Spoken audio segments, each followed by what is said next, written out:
Hello student, তোমরা যারা ক্যালকাটা ইউনিভার্সিটির আন্ডারে প্রথম সেমিস্টারের ছাত্রছাত্রী আছো এবং তোমাদের রাষ্ট্রবিজ্ঞান সাবজেক্টে অনার্স আছে, তোমাদের জন্য আজকের ক্লাসটা খুবই গুরুত্বপূর্ণ। আজকের ক্লাসে তোমাদের এসিসি 1 পেপার থেকে একটি গুরুত্বপূর্ণ 20 নম্বরের প্রশ্নের উত্তর নিয়ে আলোচনা করব। তোমরা জানো যে এই পেপারটা তোমাদের 50 নম্বরের পরীক্ষা হয় এবং তার মধ্যে 20 নম্বরের দুটো প্রশ্নের অ্যান্সার তোমাদের পরীক্ষায় করতে হয় এবং 2 নম্বরের 5টা ছোট প্রশ্ন থাকে। এবার আজকের ক্লাসে যে প্রশ্নের উত্তরটা নিয়ে আলোচনা করছি, মোস্ট ইম্পর্ট্যান্ট একটি প্রশ্ন, হিন্দু ও মুসলমান বিবাহ সংক্রান্ত ব্যক্তিগত আইন আলোচনা করো। প্রথমেই তোমাদের ইন্ট্রোডাকশন অর্থাৎ ভূমিকা দিয়ে শুরু করতে হবে। সেখানে কি লিখবে? ভারত একটি বহু ধর্মাবলম্বী দেশ। এখানে বিভিন্ন ধর্মের মানুষের সামাজিক এবং পারিবারিক জীবনে নানা দিক ব্যক্তিগত আইনের দ্বারা নিয়ন্ত্রিত হয়। ব্যক্তিগত আইন বলতে বোঝানো হয় সেই সব আইন যা কোনো ব্যক্তির বিবাহ বিচ্ছেদ, দত্তক, ভরণপোষণ, উত্তরাধিকার ইত্যাদি পারিবারিক বিষয়ে প্রযোজ্য হয়। হিন্দু এবং মুসলমান দুই সম্প্রদায়ের জন্য পৃথক ব্যক্তিগত আইন রয়েছে যা তাদের নিজ নিজ ধর্মীয় রীতিনীতির ওপর ভিত্তি করে গঠিত। এবারে হিন্দু বিবাহ সংক্রান্ত আইন। স্বাধীনতার পর ভারত সরকার হিন্দু সম্প্রদায়ের জন্য 4টি গুরুত্বপূর্ণ আইন প্রণয়ন করে।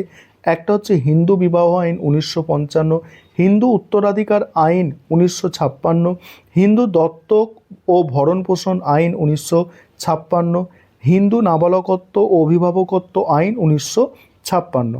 এবার এই আইনগুলির আওতায় হিন্দু ধর্মাবলম্বী ছাড়াও শিখ, জৈন, বৌদ্ধ, ব্রাহ্ম সমাজ, আর্য সমাজ ইত্যাদি সম্প্রদায়ের মানুষ পড়েন। তবে মুসলমান, খ্রিস্টান, পারসিকদের জন্য পৃথক আইন রয়েছে।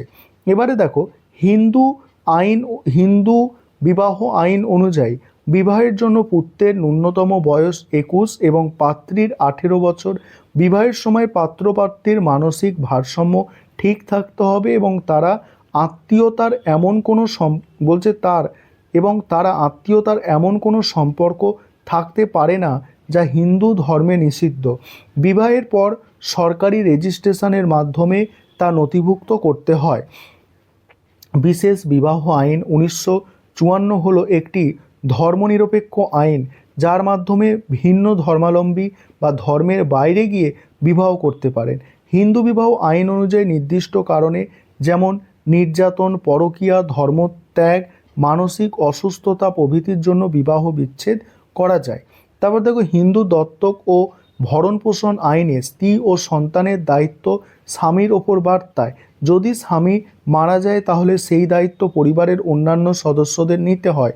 হিন্দু উত্তরাধিকার আইন অনুযায়ী কোনো হিন্দু ব্যক্তির মৃত্যুর পর যদি তার ইচ্ছাপত্র না থাকে তবে আইন অনুযায়ী তার সম্পত্তি বণ্টন হবে। এই আইনে নারীর উত্তরাধিকারের অধিকার সুনিশ্চিত করা হয়েছে। এবার মুসলিম বিবাহ সংক্রান্ত আইন আলোচনা করব। তার আগে একটা বিষয় তোমাদের বলার আছে, বিগত বছরগুলির মতো এবছরেও তোমাদের অনলাইন কোচিং ক্লাস শুরু হয়েছে। তোমরা যারা আমাদের পেইড ব্যাচে অ্যাডমিশন নিতে ইচ্ছুক আছো, নিচের দেওয়া নম্বরে যোগাযোগ করে অ্যাডমিশন নিতে পারো। আমাদের 4 মাসের ক্লাস এবং 4 মাসের মধ্যে তোমাদের সম্পূর্ণ সিলেবাস শেষ করে দেওয়া হবে এবং আমাদের আগস্ট মাস থেকে ক্লাসটা কিন্তু শুরু হয়েছে। দেখো, হিন্দু বিবাহ সংক্রান্ত আইন এখানে কি বলা হচ্ছে দেখো, মুসলমান বিবাহ সংক্রান্ত আইন। মুসলমান বিবাহ শরীয়তি আইনের দ্বারা পরিচালিত হয়। 1937 সালে মুসলিম পার্সোনাল ল অর্থাৎ শরীয়ত অ্যাক্ট অনুযায়ী বিবাহ বিচ্ছেদ, উত্তরাধিকার, সন্তানদের হেফাজত ইত্যাদি বিষয়ে মুসলমানরা কোরআনের নির্দেশ অনুসরণ করে। তারপরে দেখো, মুসলমানদের বিবাহ হলো একটি ধর্মীয় ও সামাজিক চুক্তি যেখানে কাবিননামা একটি গুরুত্বপূর্ণ দলিল। দেখো, কাবিননামা একটি গুরুত্বপূর্ণ দলিল। মুসলিম পুরুষ তালাক উচ্চারণ করে স্ত্রীর সঙ্গে বিবাহ বিচ্ছেদ করতে পারেন, যদিও এখন তাৎক্ষণিক 3 তালাক প্রথা সুপ্রিম কোর্ট দ্বারা নিষিদ্ধ। 2019 সালে কেন্দ্রীয় সরকার এটি বেআইনি ঘোষণা করে আইন পাস করে। তারপরে কি, মুসলিম বিবাহ বিচ্ছেদ আইন 1939 অনুযায়ী মুসলমান নারীরা নির্দিষ্ট কারণ দেখিয়ে আদালতের মাধ্যমে বিবাহ বিচ্ছেদ চাইতে পারেন। মুসলমানদের মধ্যে সন্তানদের হেফাজত ও ভরণপোষণ বিষয়েও শরীয়তের বিধান অনুসরণ করা হয়। উত্তরাধিকার সংক্রান্ত বিষয়েও পুরুষ ও নারীর অংশ নির্ধারণ থাকে কোরআন অনুযায়ী। এবার উপসংহারে কি বলা হচ্ছে দেখো, হিন্দু ও মুসলমান দুই সম্প্রদায়ের বিবাহ সংক্রান্ত ব্যক্তিগত আইন তাদের নিজস্ব ধর্মীয় ও সামাজিক প্রথার ভিত্তিতে গঠিত।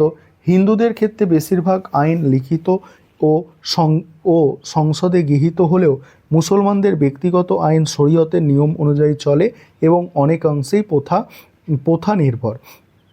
তবে আধুনিক যুগে নারী পুরুষ সমানাধিকার ও সামাজিক ন্যায়বিচার নিশ্চিত করতে এই সব ব্যক্তিগত আইনের সংশোধনের প্রয়াস অব্যাহত রয়েছে। আইনগুলো যতটা ধর্মীয় ততটাই সামাজিক প্রেক্ষাপটে প্রাসঙ্গিক এবং রাষ্ট্রের উচিত এই ব্যক্তিগত আইনগুলো আরও মানবিক এবং ন্যায়সঙ্গত করে তোলা। এই ছিল তোমাদের একটি মোস্ট ইম্পর্ট্যান্ট 20 নম্বরের প্রশ্নের উত্তর।